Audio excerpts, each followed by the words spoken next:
6. 스메르자코프와의 첫 대면. 이반이 모스크바에서 돌아온 후 스메르자코프를 만나러 가는 것은 이번이 세 번째였다. 그 흉사가 있은 후 처음으로 스메르자코프를 만나서 이야기를 한 것은 그가 모스크바에서 돌아온 바로 그날이었다. 그 후 한두 주일 지나서 두 번째의 방문을 했다. 이 두 번째의 방문을 끝으로 그는 스메르자코프와의 면담을 중단해 버렸으므로 벌써 한 달 이상 그를 만나지도 않고 그의 소식도 듣지 못하고 있었던 것이다.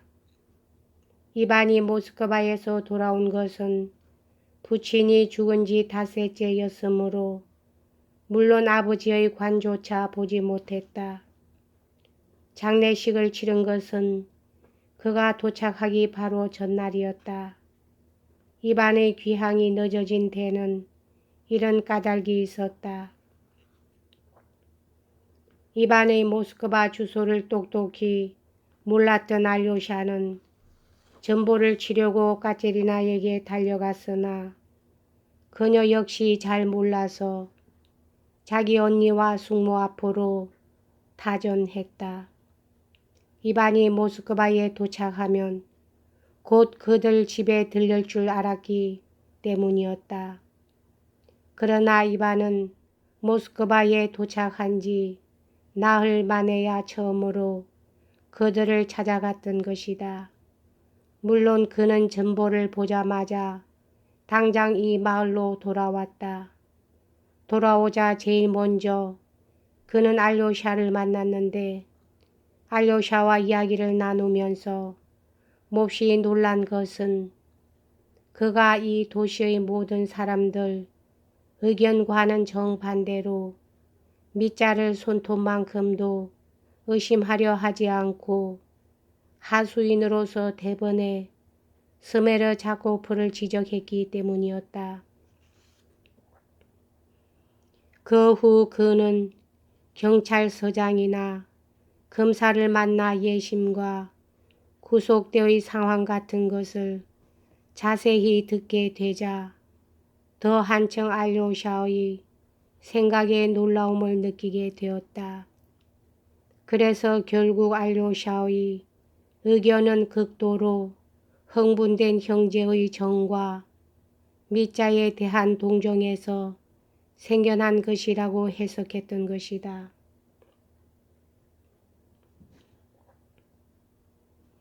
알료샤가 밑자를 열렬히 사랑하고 있다는 것을 이반도 알고 있었다.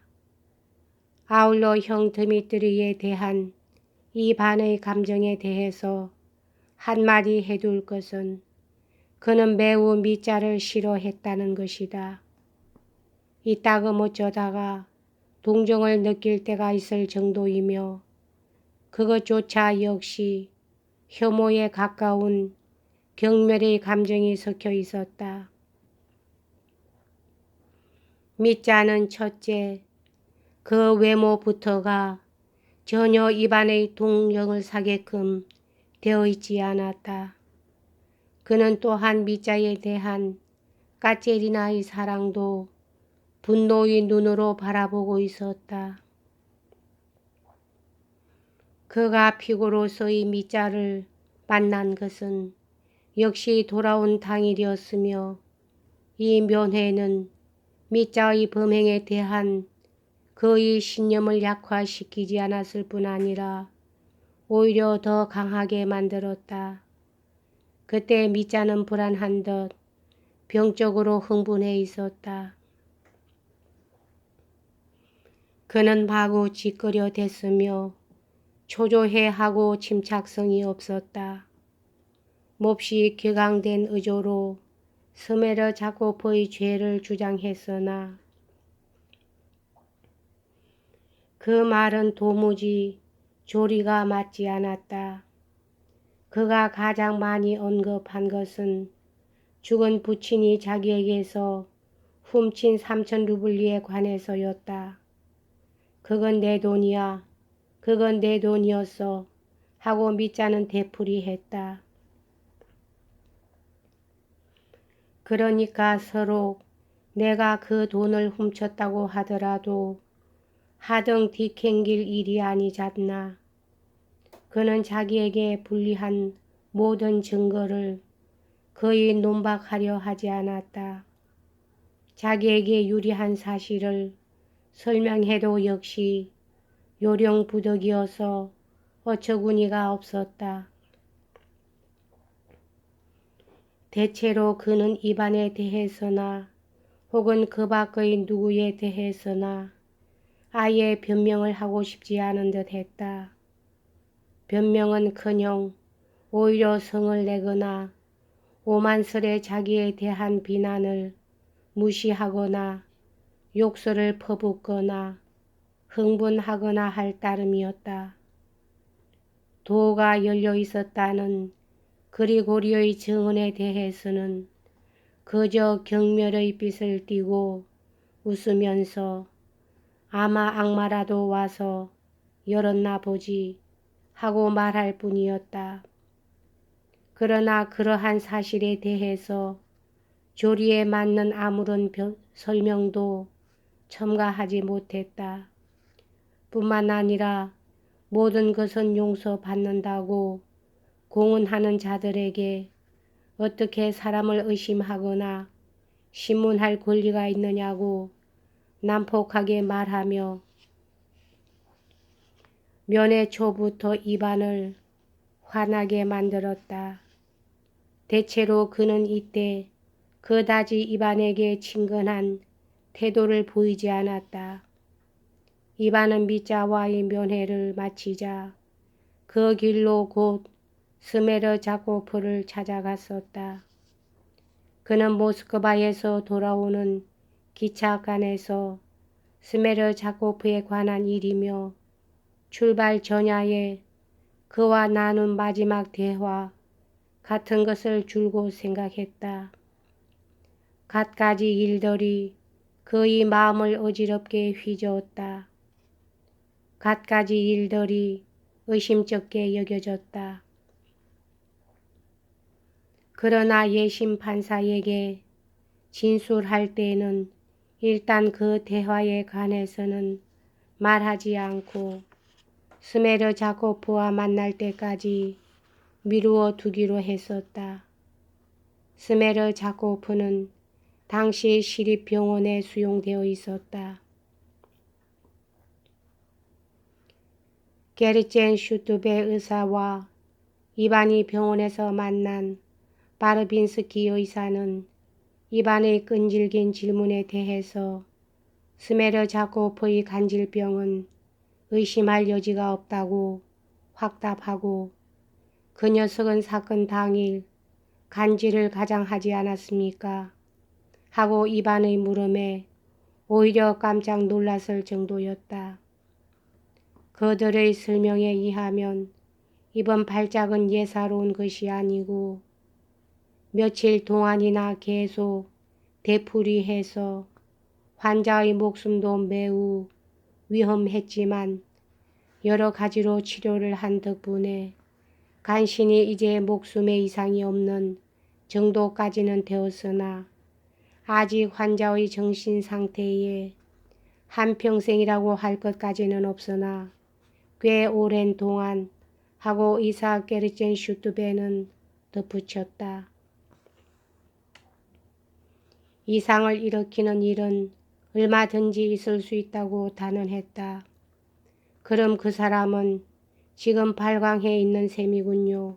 하고 묻는 성급한 질문에 대해서 두 의사는 정확히 그렇다고는 할 수 없으나 약간 비정상적인 대는 발견되고 있습니다. 하고 대답했다. 이반은 그 비정상적인 것이 어떤 것인가 자기가 직접 조사해 봐야겠다고 생각했다. 그는 곧 면회하기 위해 병실에 안내되었다. 스메르자코프는 격리실에 수용되어 침대 위에 누워 있었다. 그 옆에는 또 하나의 침대가 놓여 있고 쇠약할 대로 쇠약한 이 도시의 상인 한 사람이 누워 있었는데 온 몸이 수종으로 퉁퉁 부어올라 분명히 오늘 내일 하는 목숨인 듯 했으므로 이 사람 때문에 이야기를 못하거나 할 형편은 아니었다.